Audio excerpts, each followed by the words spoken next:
Well, I'm very happy to have, kicking off actually the first UAC talk this year, Richard Dawid, talking about, well, as you see, duality and the changing view on empirical equivalence. Thank you. Thank you. Yeah, it's great to be here and to be at Geneva at the same time. What I want to talk about today is an idea I on and off try to understand for quite some time now.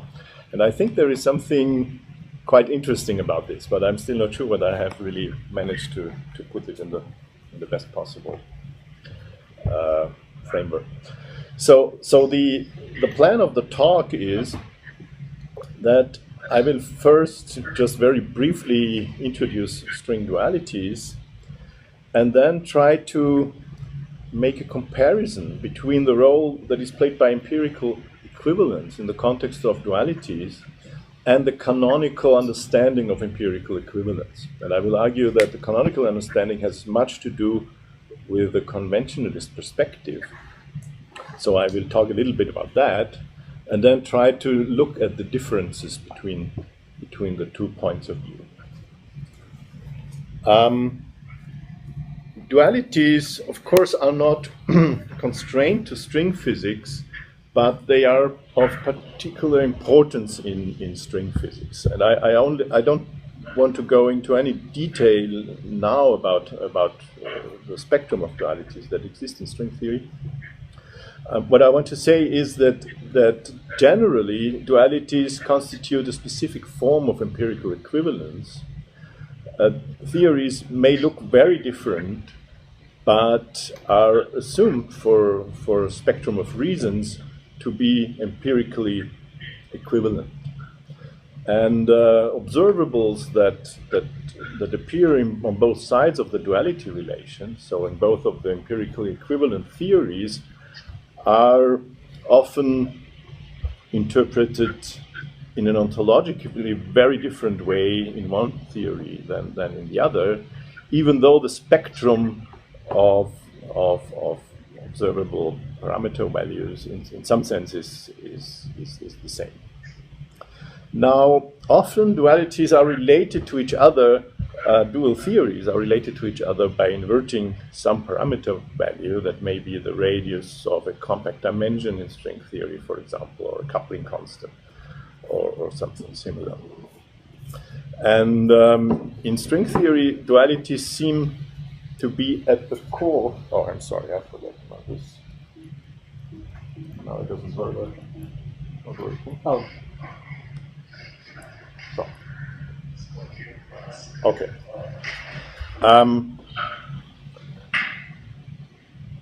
Yeah, they are at the core of string physics, and they play also, as we will see a little later, they play a crucial role in attaining a better understanding of the theory, actually. Now, the classic examples of dualities in string physics are T and S duality, where T duality relates a theory with a radius, a given radius of a compact dimension compared to the string length, to a theory that has the inverted radius. We'll say a little bit more about that later on. And the second duality, S duality, relates a theory with a weak string coupling to a theory with the inverted string coupling. And the crucial role played by those two kinds of dualities is that they link 5 different types of string theories, of superstring theory, that had been discussed, developed already, formulated earlier on.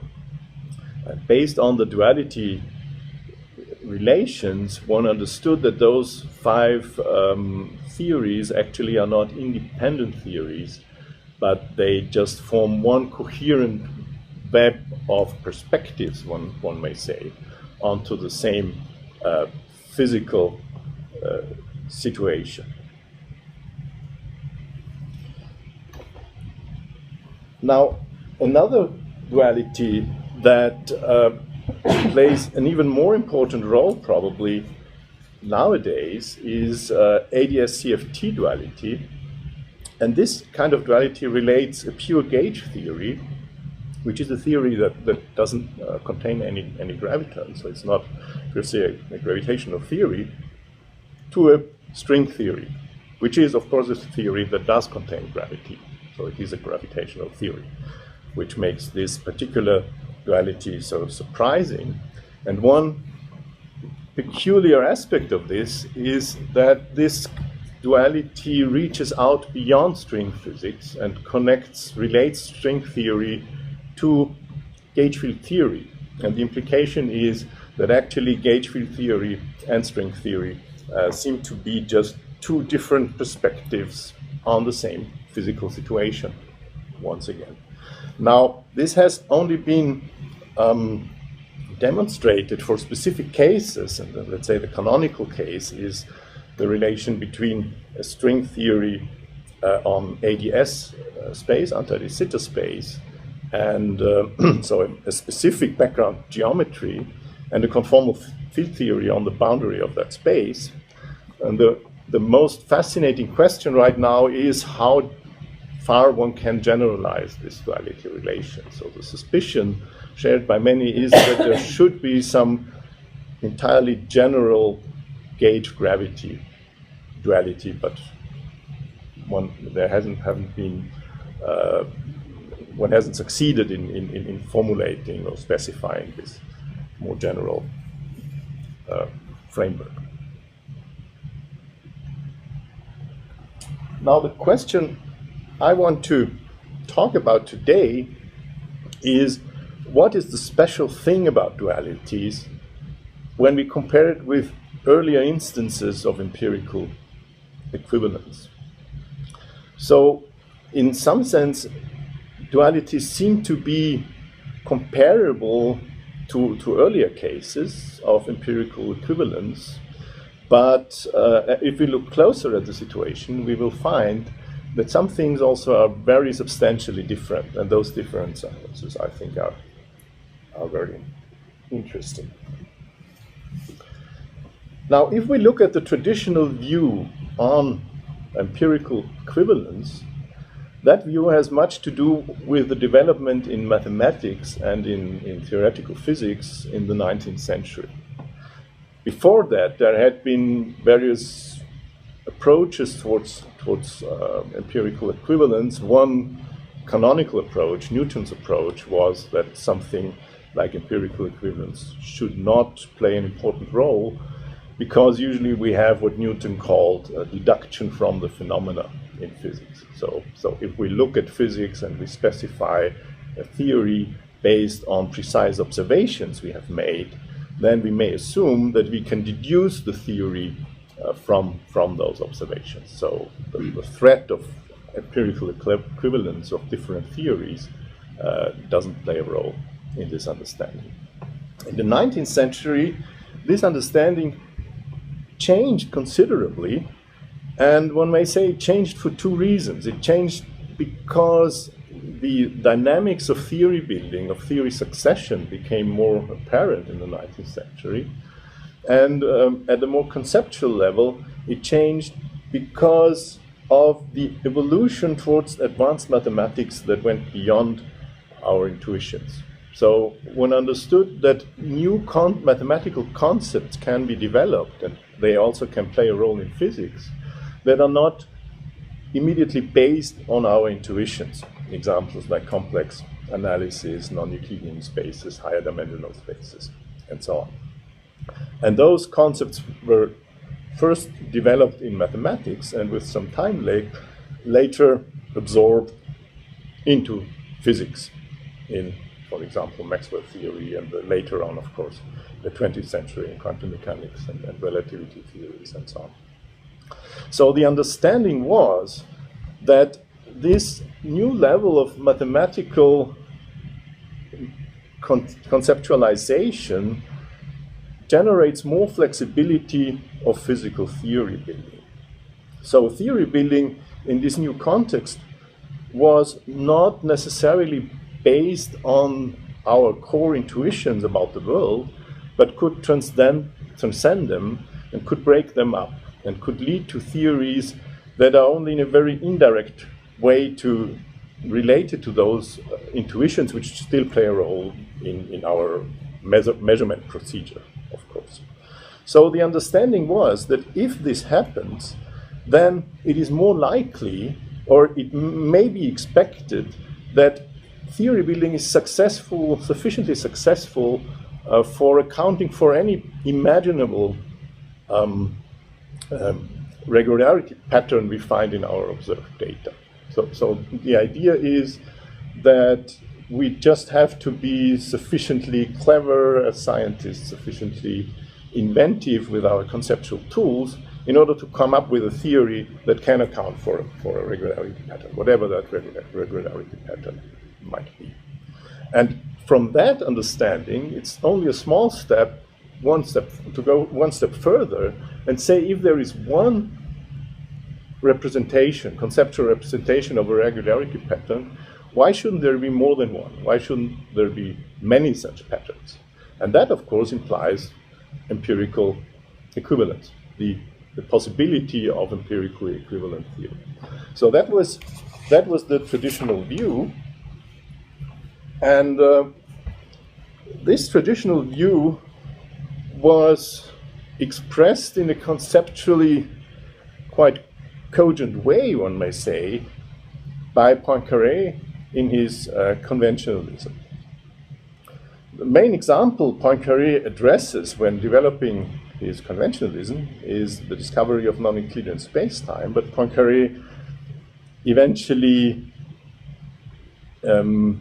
thinks that those ideas can be applied in a far more general way. The situation with respect to non-Euclidean space-time was that in the late 19th century, many people thought that non-Euclidean space-time is a strong argument against the synthetic a priori. And the reason is that if space can be non-Euclidean, one has to look whether it is Euclidean or not. So one has to make observations in order to decide whether one or the other framework applies. And that may lead us beyond our intuitions about space-time, which of course are related to Euclidean understanding. That was the idea.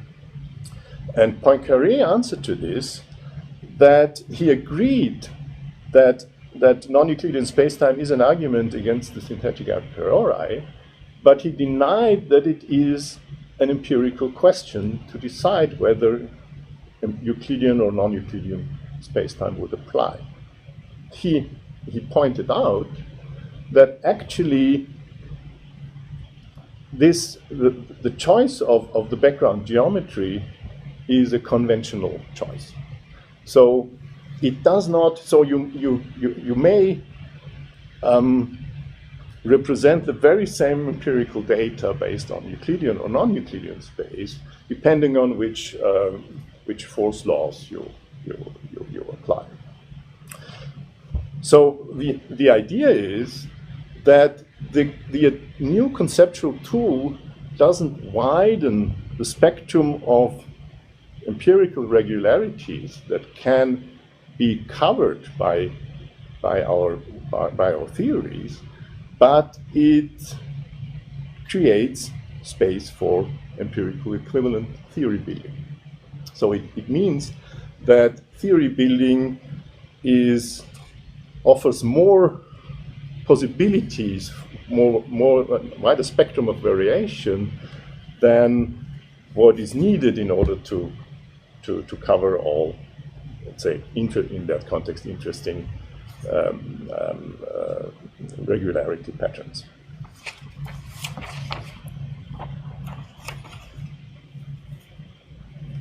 So basically I have said everything on that slide already. So of course in this context of non-Euclidean geometry, the new concept is the concept of non-Euclidean space-time, and non-Euclidean space-time opens up this conventional dimension of theory building. Now, as I already indicated before, there is a close relation between the question of absolute empirical equivalence and the question of empirical equivalence within a certain empirical horizon, as I want to call it. And there are many other examples of two ways of accounting for the available data that are not represented by empirically equivalent theories, but by theories that cannot be distinguished based on the data we have at this point. And what I want to point out is that in that respect, this line of reasoning or this way of thinking about the situation is still very important in high energy physics today. And I will give you one example for that. That example is large extra dimensions. So large extra dimensions are the idea that our space-time may not be 3+1 dimensional, but may involve additional dimensions which are, for example, compactified at a very small radius, so that they are not obvious to us. Now, in the late 90s, it was understood that those large extra dimensions allow for a new perspective on the question of unification of gauge couplings in high energy physics. So in high energy physics, what one observes is that at any rate in a supersymmetric framework, the three gauge couplings of strong, weak, and electromagnetic interaction meet quite nicely at some very high scale, the so-called grand unified scale. And that was taken to be an indication of probably a simple group structure at that energy scale, from where you get to the group structure of the standard model by some mechanism of spontaneous symmetry breaking. So that's the grand unified group that is relevant at that high scale. Now that scale is about 10 to the 16 GeV, so it's very far detached from the energy scales we can address in collider experiments. And that was, for quite some time, that was taken to be a given, that there is this huge desert between the huge scale difference between the electroweak scale and the grand unified scale. Now, at some stage, when those extra dimensions came up and were investigated, people found out that actually one can, by opening up additional dimensions for gravity, which is actually a natural possibility in the context of those extra dimensions. So dimensions which cannot be transgressed by gauge particles, but they can be by vector bosons, but they can be by spin of one vector boson, but they can be by gravitons. So what one noticed was a possibility to bring the grand unified scale down quite close to the electroweak scale.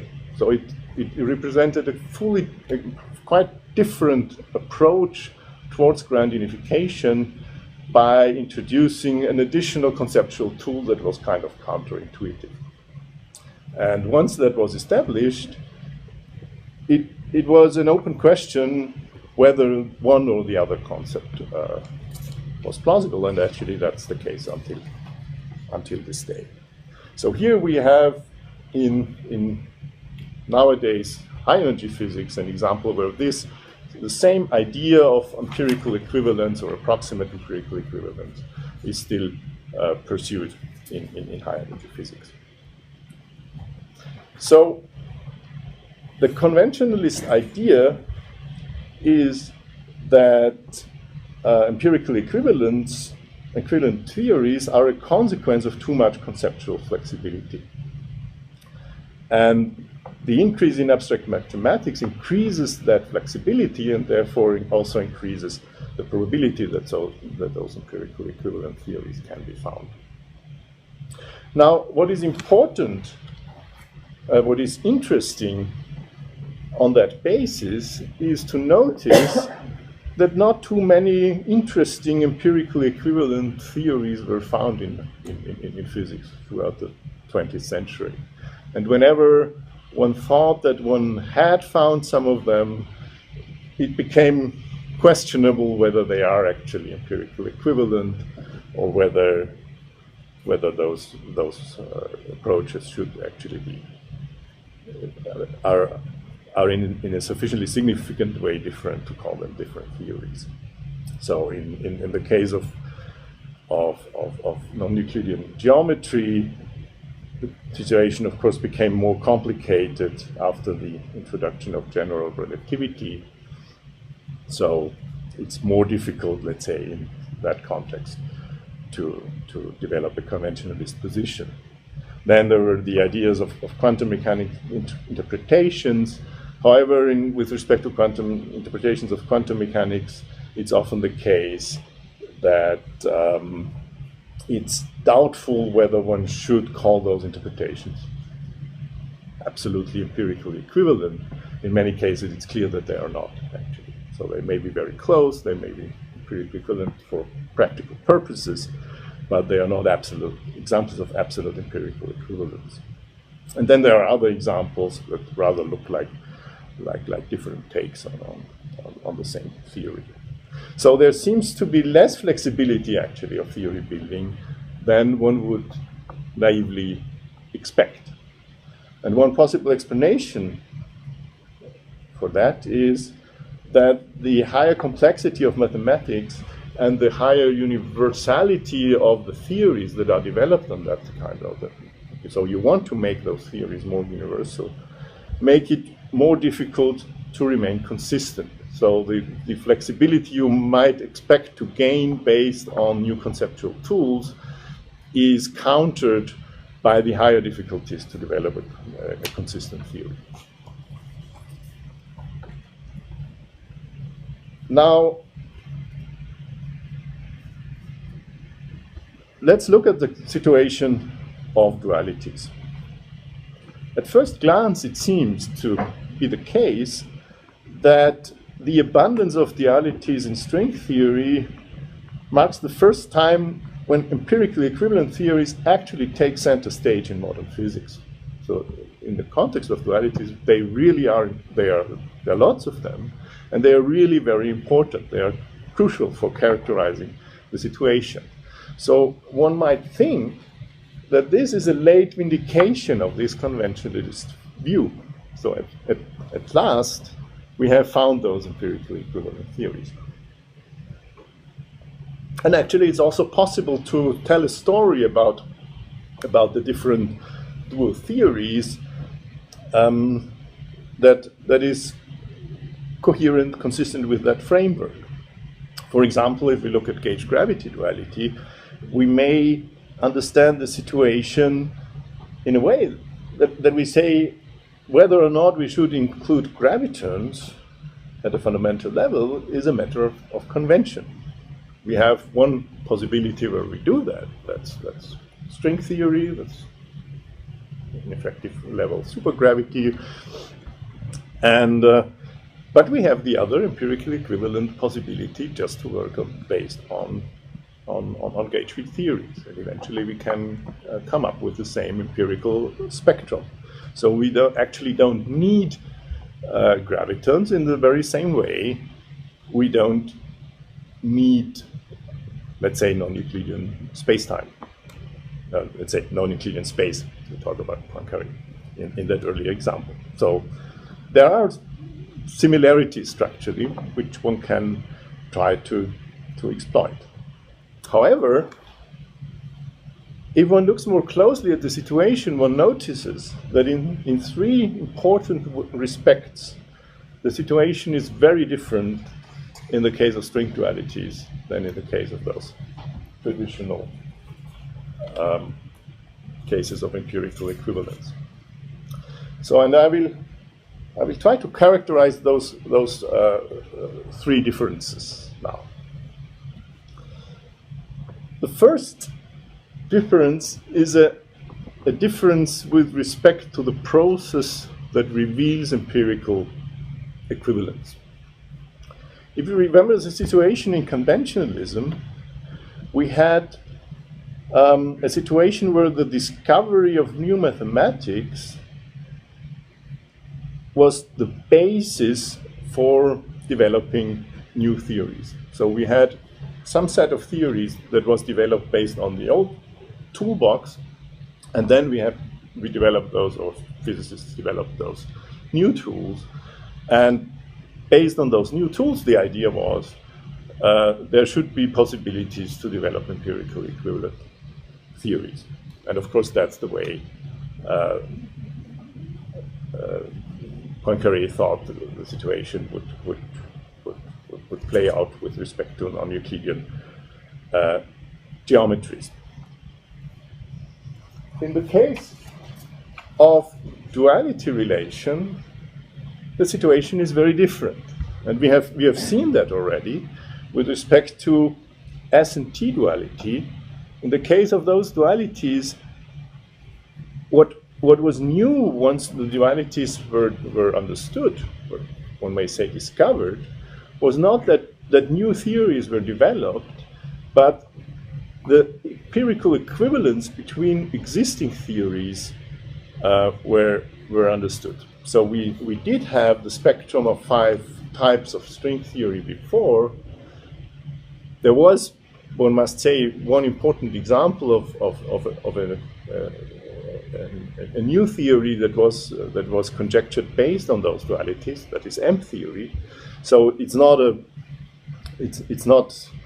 100%.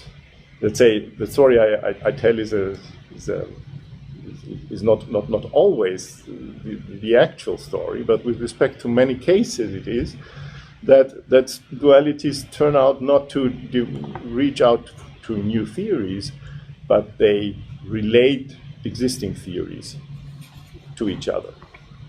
And they do so by developing new concepts which make those duality relations comprehensible in a way that wasn't the case before. So I want to say a little bit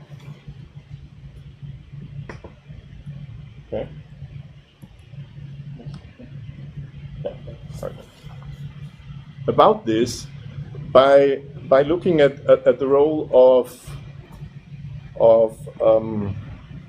D-branes in the context of some duality relations. If we look at T-duality, what T-duality does, it relates. So we see this on the picture here.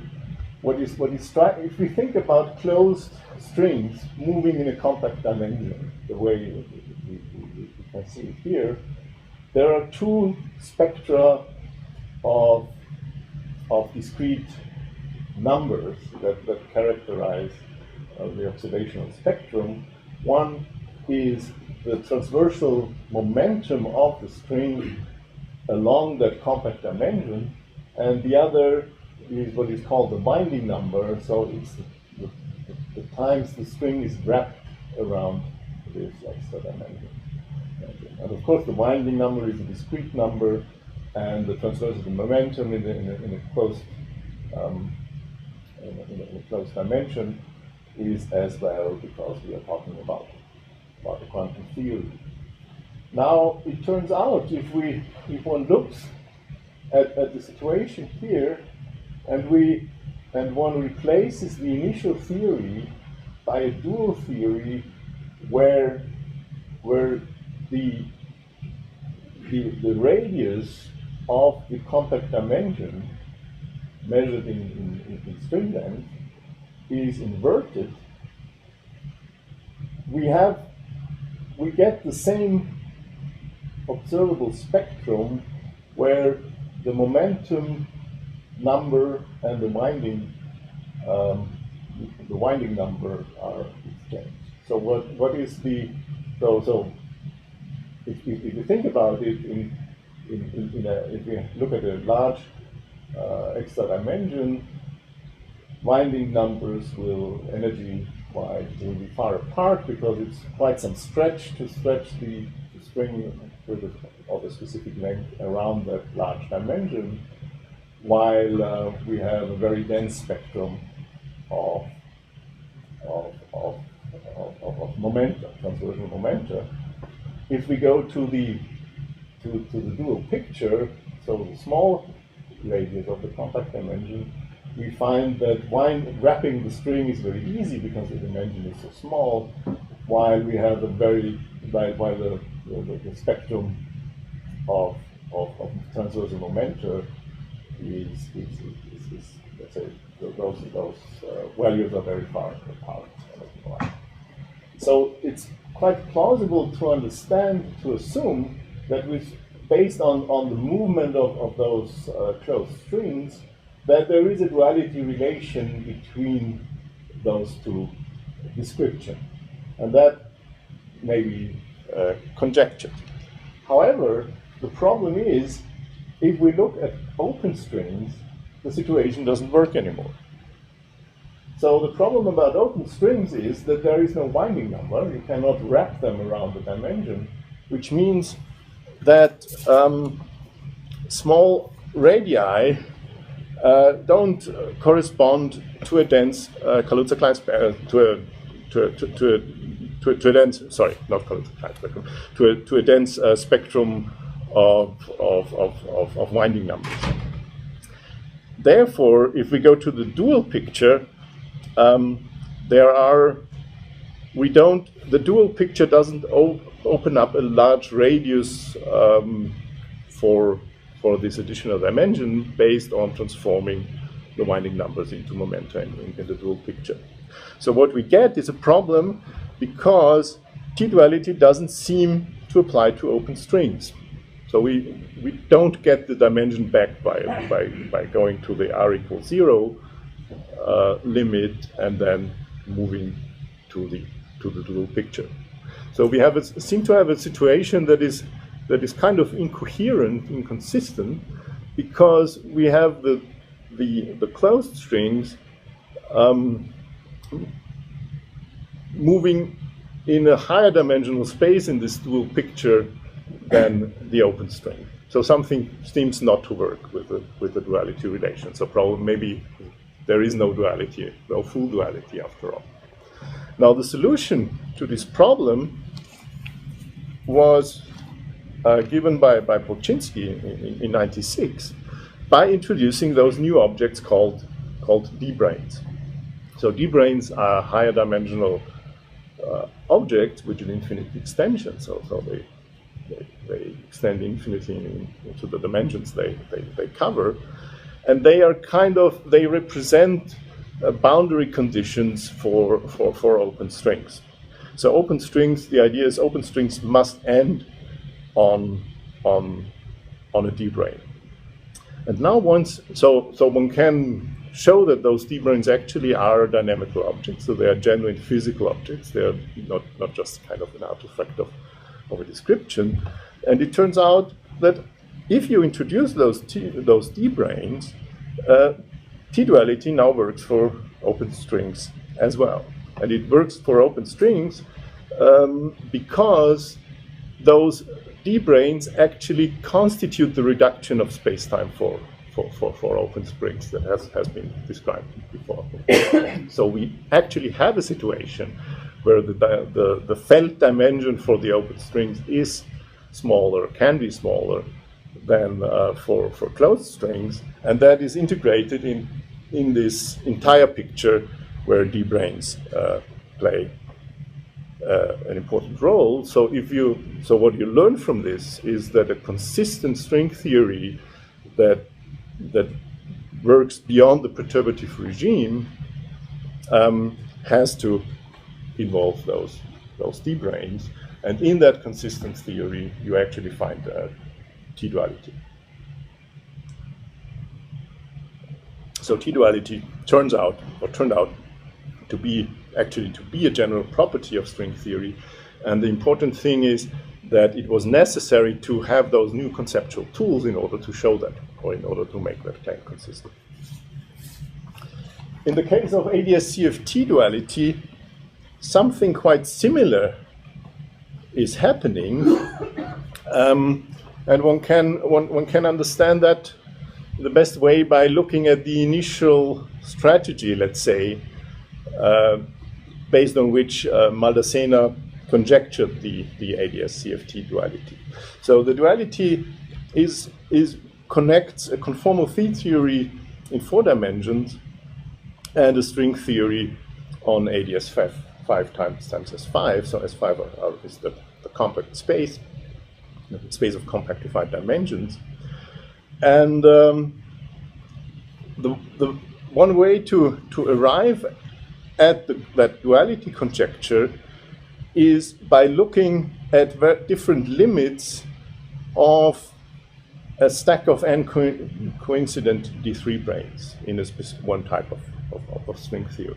So we use those D branes and we put them on top of each other, so to say, and then we stick. So open string theories then stick to those D branes, while closed strings, which represent gravitational interaction, actually move through the bulk of that situation. And now, if one thinks about 2 possible limits one can take with respect to the property or the parameter n times gs, so that's the string coupling times the number of D branes we have put on top of each other, we find 2 different scenarios in a low and in a high NGS limit.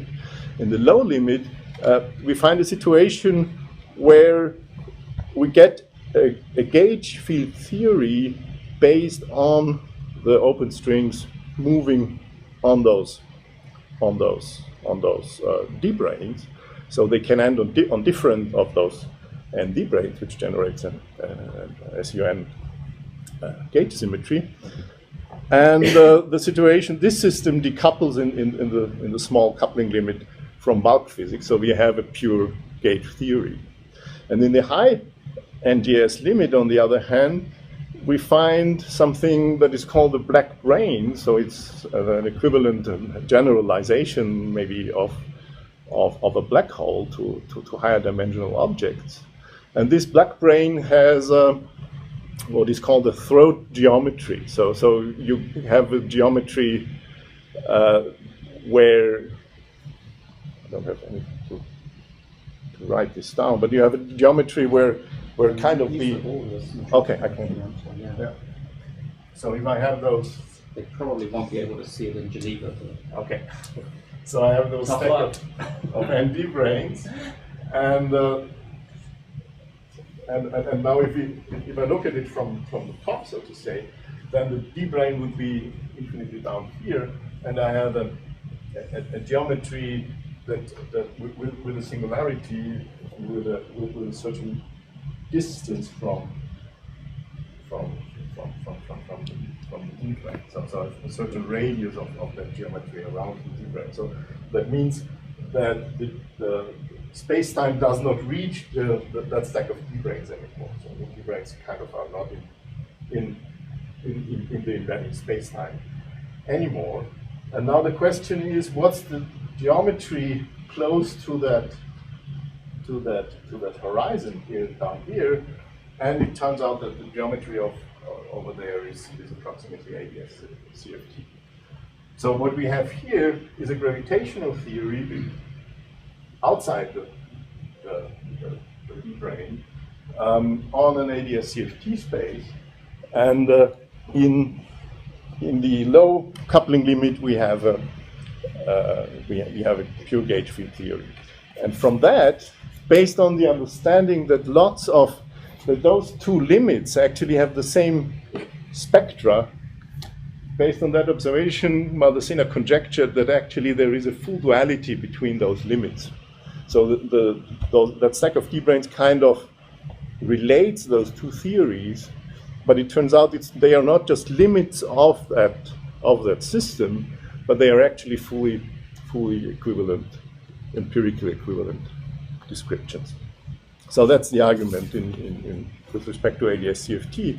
And once again, we have those crucial role of those novel concepts, in particular of D branes. So what we find in the context of of duality is that the crucial step is the discovery of constraints on both sides of the duality relation that enforces the duality. And in order to establish those constraints and in order to establish the equivalence of the two descriptions, we need those new conceptual tools. So the conceptual tools are not new screws, additional screws in order to develop new theories, but they provide a better understanding of the theories we have already, and on that basis establish empirical equivalence. So the question is, why do we have this different history in the case of string dualities than in conventional cases? So at first glance, one may argue that this is just a historical coincidence. So it's a contingent fact about the evolution of physics. However, there is a conceptual reason why this is going on in the context of string theory, and that conceptual reason has something to do with the relation between what we call an intuitive limit, a classical or intuitive limit of the theory, and the spectrum of possible theories. And what is so this is a fairly tricky issue somehow, because of course first the notion of an intuitive limit is per se a difficult notion, and of course we don't have a fully intuitive understanding of any theory in theoretical physics at any time. So it doesn't make sense to talk about point zero, about absolute agreement with intuitions, but it seems possible to define a gradient from a higher degree of connectedness to intuitions to a lower degree. So if we move from Euclidean to non-Euclidean space, for example, we clearly seem to have that.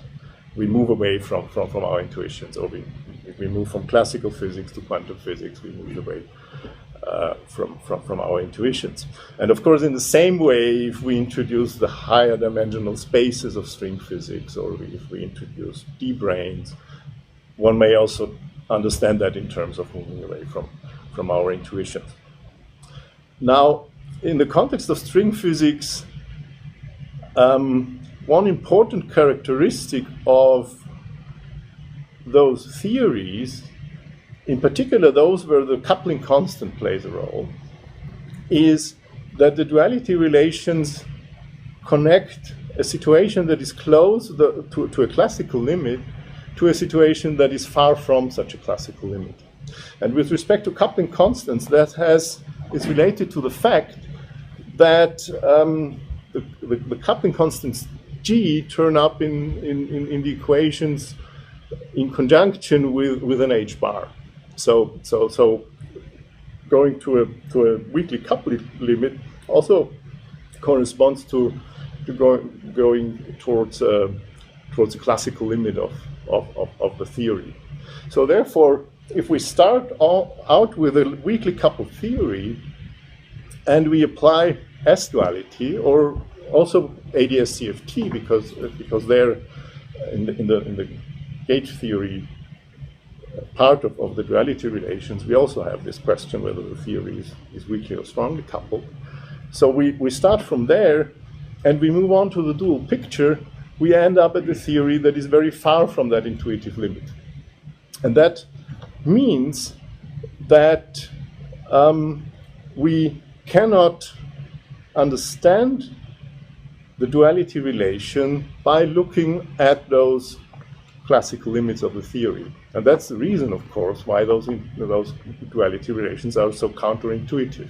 Right? It seems so implausible that there is a relation between those, an equivalence relation between those two two theories.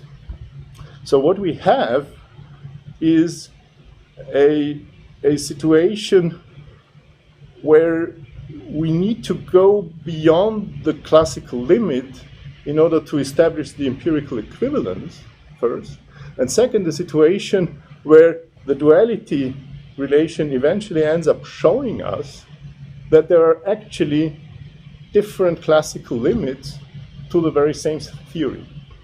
So what we learn from the duality relations is that, unlike in the cases we know of, where we start with a general theory and then try to develop, then to move towards the classical limit, and there is a unique way of doing that. In string physics, there is no unique way of doing that. You can move in different directions and end up with different classical limits. That's what we learn, and in retrospect, that's the reason why we have this peculiar situation in string physics. So, in particular, of course, if we think about those 5 types of string theory, those 5 types of string theory turn out to be different classical, low energy, high dimension, high compact dimension radius solutions of the theory, and the duality relations establish that. Or to put it differently, okay, so here the arrows are kind of, they are the important thing that they are here. So, so we should have arrows here. I think they may be too thin for the projector. Yeah, probably. Yeah, and we have arrows here.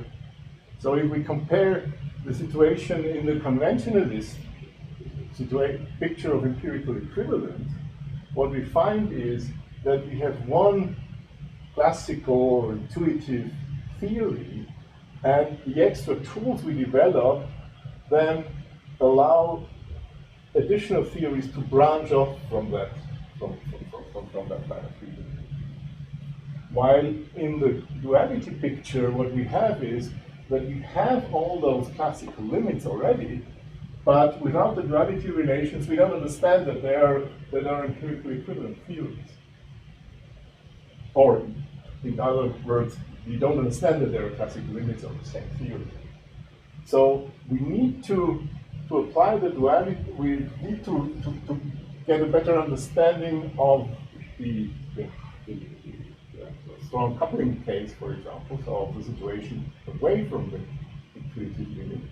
And once we do that, we get the duality relation. So we need to go wide at the less intuitive level in order to understand the empirical equivalence of the theories.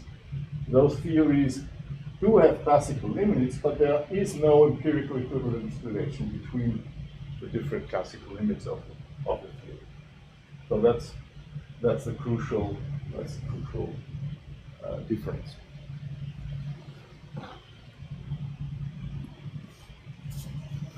Now, the question is,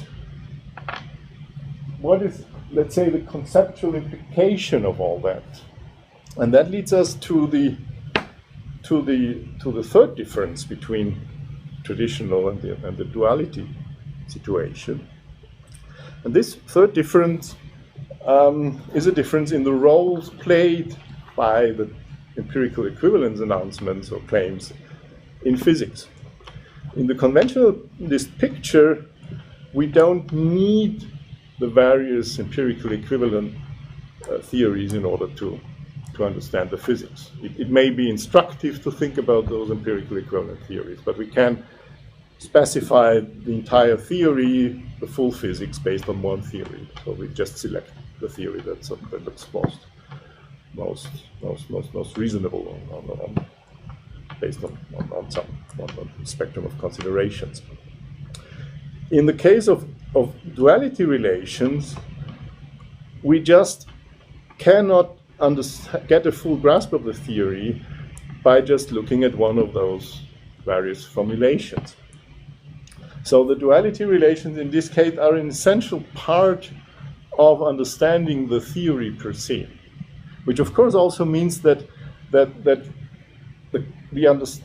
perspective of viewing those duality relations as duality relations between actually different theories is not a very adequate perspective anymore. So we have one theory, we have those classical limits. So in the classical limits we have different theories, but the duality relations tell us something about the interconnectedness of the full theory with respect to its classical limits. That's what we learn from that.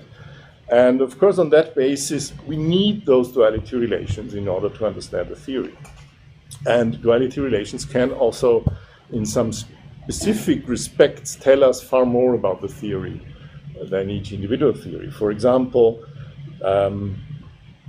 based on T-Duality, we can understand that there is a minimal length scale in strength physics, just to give one example. So one may say that the altered role of empirical equivalence mirrors an altered character of theory dynamics. We move from a framework where theory dynamics is characterized by theory succession, so we have those full theories, and we look for new theories that are more adequate, more empirically adequate.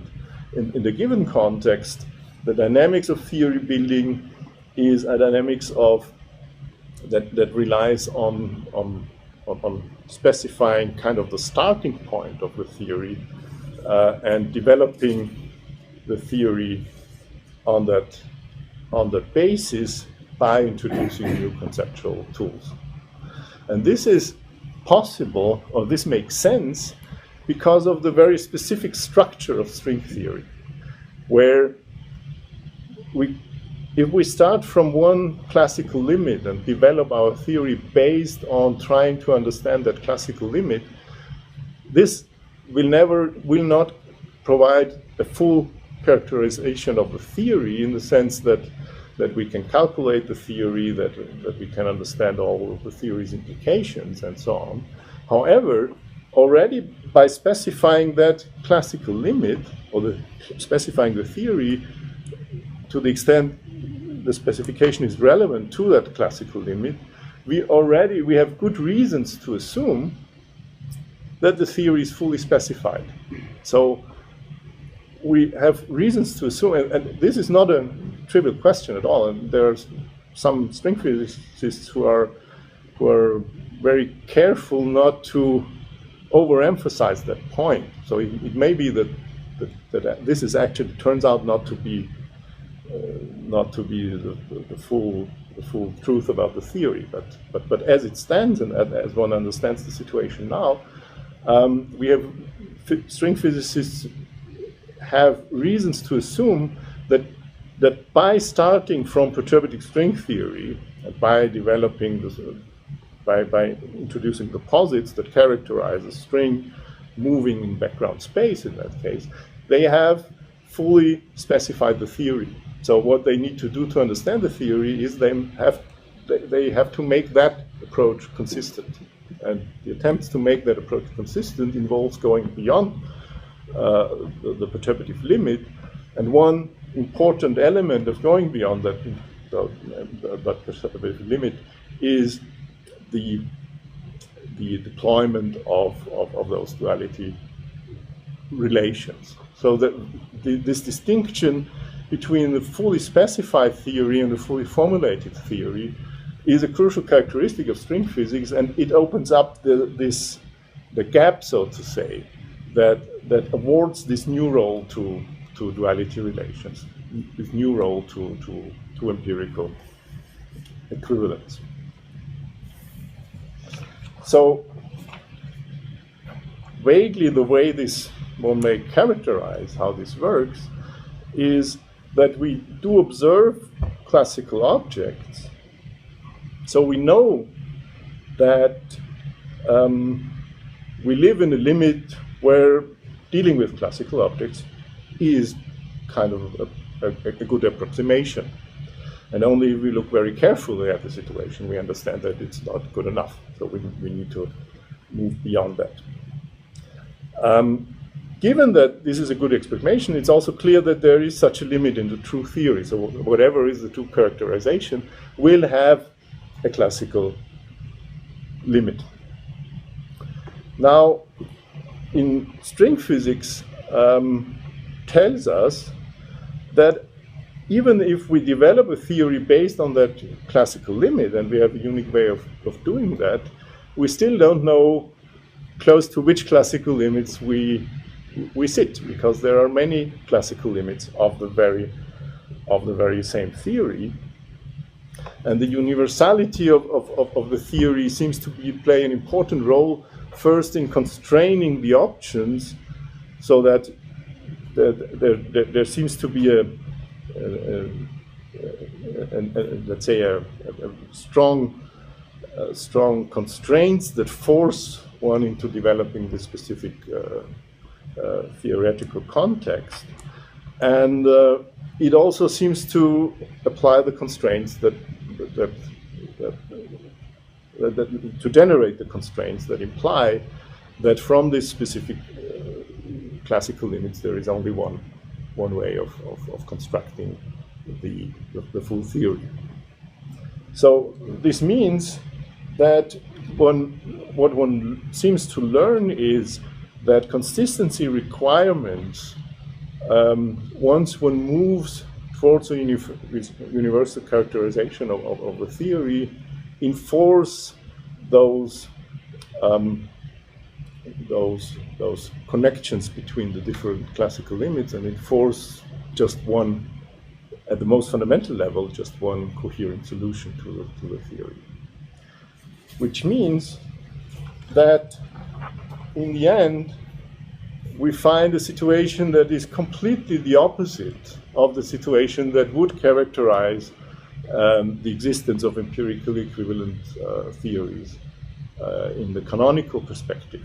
Because in the canonical perspective, empirical equivalence would mean that theoretical flexibility has been strong enough in order to open up the possibilities to develop those theories. While in the given situation, what one finds is that the constraints of theory building, the constraints on developing a fully consistent theory, enforce empirical equivalence between the different avenues one may choose for developing that theory. So empirical equivalence in this case is a sign of constraints of theory building rather than a sign of flexibility. So the conclusion is that if we look at the historical development and the historical perspective on empirical equivalence in that development, is that at the early stage, after one found that it is important to develop new conceptual tools that go beyond our intuitions, that seemed to contain to put forward the promise that those additional degrees of freedom might imply empirical equivalence of theory building.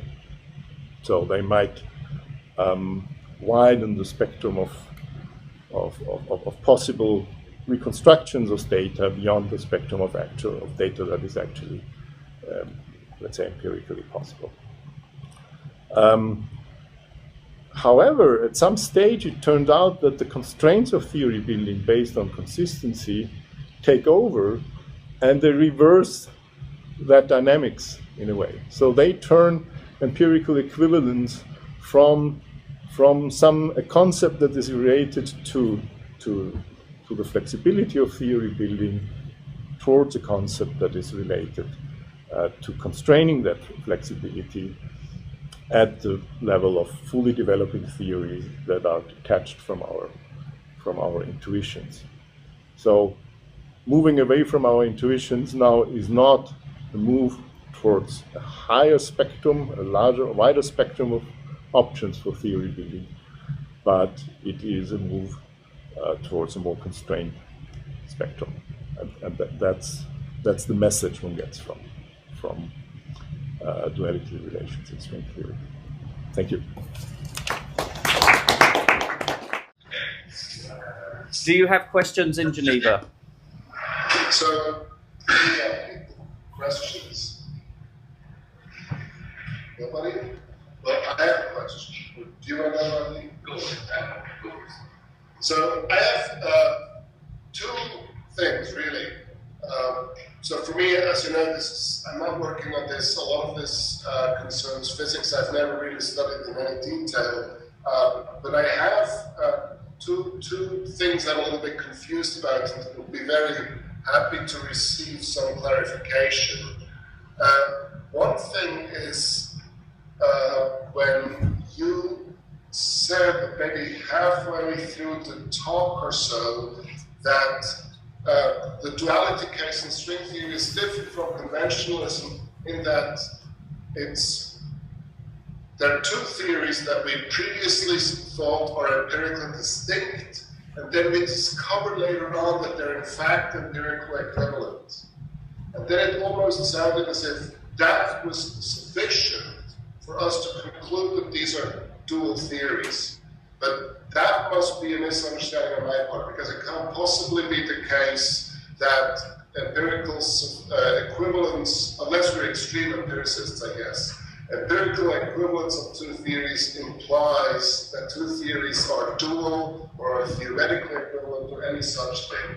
Because there are, of course, well-known examples, for instance, of Bohmian mechanics and Nelsonian mechanics in non-relativistic quantum mechanics, which are empirically equivalent the way they're constructed, but they're distinct theories. They have very different dynamics. One of them is deterministic, the other one is not. So there's no reason we should identify two theories just because they're empirically equivalent.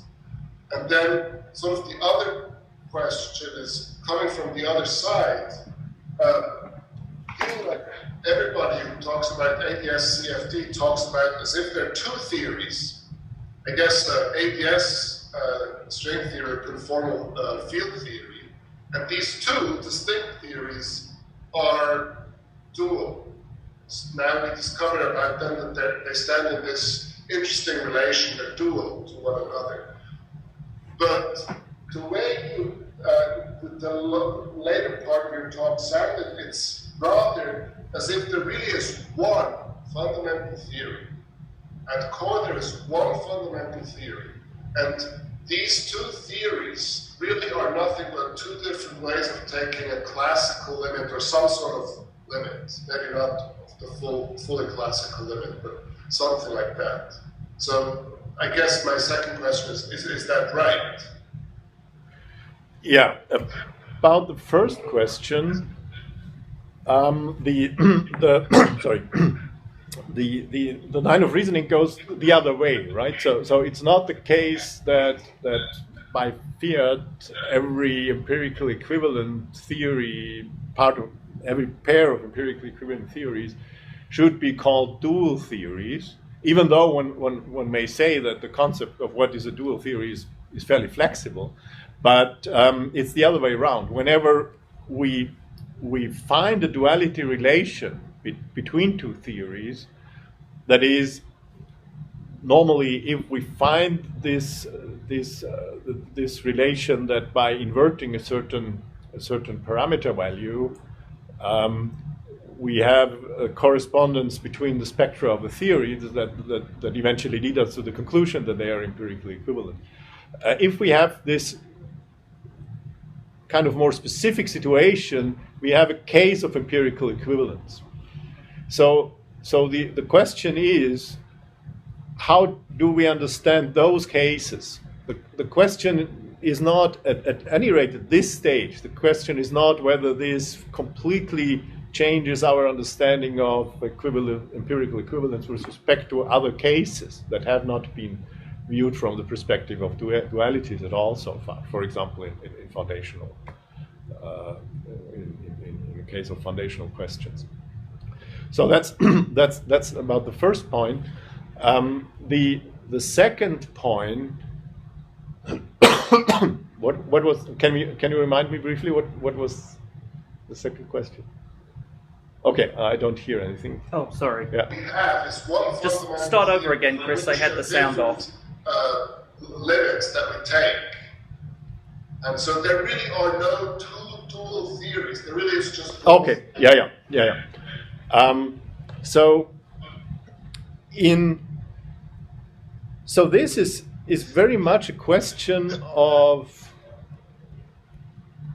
getting used to a situation. I would say. Of course, in the case of there are two levels of answering that question. In the case of ADS CFT, first, what one has to say at this point, ADS CFT is a specific a hypothesis with respect to specific realizations of quantum field theory on the one hand and a gravitational theory on the other. So it does not fully, it is not a claim of full empirical equivalence between gauge field theory and gravitational theory as it stands. So on that basis, it's of course still, it's not possible to call those theories one theory. That's the first point. It's only possible to take them to be empirically equivalent with respect to this specific situation, gravitational theory on ADS and a conformal or new conformal theory. The other question is that even if a general gauge gravity duality could be established, whether one would get used to the understanding that those theories are actually one theory is a question of, it's kind of a question of the intuitive barrier against putting it that way. So, of course, there are many contexts where using the gravitational theory is the way of understanding in an intuitive and plausible and more or less straightforward way what's going on. So decoupling of distance objects and so on. They are fairly, let's say, they work well in an intuitive way. In the gravitational picture, the situation is far